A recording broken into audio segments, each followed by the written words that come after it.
Thazhava north Kuthirappanthi BJSM മഠത്തിൽ vocational higher secondary സ്കൂളിൽ യാത്രയയപ്പ് സമ്മേളനം നടത്തി. സ്കൂളിൽ നിന്ന് വിരമിച്ച 9 അധ്യാപകർക്കാണ് യാത്രയയപ്പ് നൽകിയത്. തഴവ നോർത്ത് കുതിരപ്പന്തി BJSM മഠത്തിൽ വൊക്കേഷണൽ ആൻഡ് ഹയർ സെക്കൻഡറി സ്കൂളിൽ നിന്നും വിരമിച്ച അധ്യാപകർക്കാണ് യാത്രയയപ്പ് നൽകിയത്. യാത്രയയപ്പ് സമ്മേളനം CR മഹേഷ് MLA ഉദ്ഘാടനം ചെയ്തു.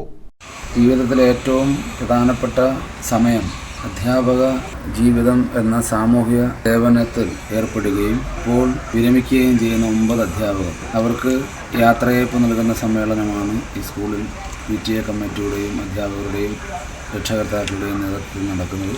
തീർച്ചയായിട്ടും സമൂഹത്തെ നന്നാക്കിയെടുക്കുന്നതിൽ വിദ്യാർത്ഥികളെ പ്രാപ്തരാക്കുവാൻ വേണ്ടി അധ്യാപകർ ചെയ്യുന്ന സേവനത്തെ വിലമതിച്ചുകൊണ്ട് ഇത്രയും കാലം വിശിഷ്ടമായ സേവനത്തിലൂടെ ഈ പ്രദേശത്തെ മുഴുവൻ ആളുകളുടെയും ഇഷ്ടത്തിന് പാത്രമായ ഈ 9 അധ്യാപകരെയും അനുമോദിച്ചുകൊണ്ട് നടത്തുന്നു. 9 അധ്യാപകരാണ് നിലവിലെ അധ്യയന വർഷം സ്കൂളിൽ നിന്നും വിരമിച്ചത്. PS ശിവകുമാർ അധ്യക്ഷത വഹിച്ചു. 18 വയസ്സ് വരെയുള്ള കാലഘട്ടത്തിൽ ഈ സാമൂഹ്യവും മറ്റും കാര്യങ്ങളും ഒക്കെ ആയിട്ട് ഇങ്ങനെ നടന്നു. കുറെ പഠനമായിരുന്നു.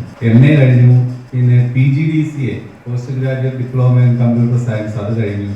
പിന്നെ പോയി ഈ അച്ഛനും അമ്മയ്ക്കും സർക്കാർ ഉദ്യോഗസ്ഥരായതുകൊണ്ട് അവരെ പറ്റിച്ച് ഇങ്ങനെ ജീവിക്കാമെന്ന് വിചാരിച്ച് ഇങ്ങനെ മുന്നോട്ട് പോയി. അത് കഴിഞ്ഞ് LLBക്ക് പോയി ചേർന്നു. ഫസ്റ്റ് ഇയർ കംപ്ലീറ്റ് ചെയ്തു. സെക്കൻഡ് ഇയറിൽ പിന്നെ പഠിക്കുന്ന കാലഘട്ടത്തിലാണ് ഈ സ്കൂളിലേക്ക് വരുന്നത്. അന്ന് അത്രയും പ്രായമൊക്കെ ആയ സമയത്ത് എനിക്കൊരു ജോലിയെക്കുറിച്ച് ഞാൻ ചിന്തിച്ചു. എൻ്റെ ചെറിയ പ്രായത്തിൽ അമ്മയുടെ വീട്ടിൽ പോയിട്ട് അവിടുത്തെ ടീച്ചറുണ്ടായിരുന്നു. ടീച്ചറും അമ്മയായിട്ട് വലിയ അടുത്തുമായിരുന്നു. അവിടെ ചെല്ലുമ്പോൾ പറയും പിന്നെ TTCക്ക് അവൻ അഡ്മിഷൻ കൊടുക്കാമെന്നൊക്കെ പറയും. പക്ഷെ എനിക്ക് TTC പിന്നെ ഒരു അധ്യാപകനാകുന്നതിനോട് വലിയ താല്പര്യമില്ലായിരുന്നു. കാരണം എന്താണെന്ന് ചോദിച്ചാൽ എൻ്റെ ചെറിയ പ്രായത്തിൽ ഞാനൊരു കൊത്തയായിട്ട് സംസാരിക്കുന്ന ഒരാളായിരുന്നു. സ്കൂൾ മാനേജർ L ചന്ദ്രമണി മുഖ്യ സന്ദേശം നൽകി. Principal Sheeja George, vocational principal O Girija, പ്രഥമാധ്യാപിക താരാദേവി തുടങ്ങിയവർ പങ്കെടുത്തു.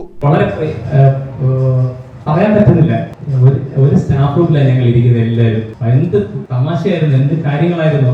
പപ്പനുള്ള സാറിനായാലും പ്രസാദ് സാറായാലും ശങ്കരപിള്ള സാറായാലും രാമചന്ദ്ര സാറായാലും നമ്പൂരി സാറായാലും ഒക്കെ ആ ക്ലാസ് റൂമിൽ ഇരിക്കുക. വന്ന് കയറി കഴിഞ്ഞാൽ നമ്മുടെ കുടുംബ വീട്ടിലെ കാര്യങ്ങൾ ഒരു സുവർണ കാലഘട്ടമായിരുന്നത്. ഈ സ്കൂളിന്റെ ഉയർച്ചയിലേക്ക് ഓരോ സ്റ്റെപ്പുകളും ഉയർന്നു വന്ന ഈ സ്കൂളിന്റെ ഏറ്റവും സുവർണ കാലഘട്ടമായിരുന്നു ശ്രീ രാധാകൃഷ്ണൻ സാറ് സമയത്ത്. സ്നേഹ വിരുന്നും ഇതോടനുബന്ധിച്ചൊരുക്കി. News bureau, Thazhava.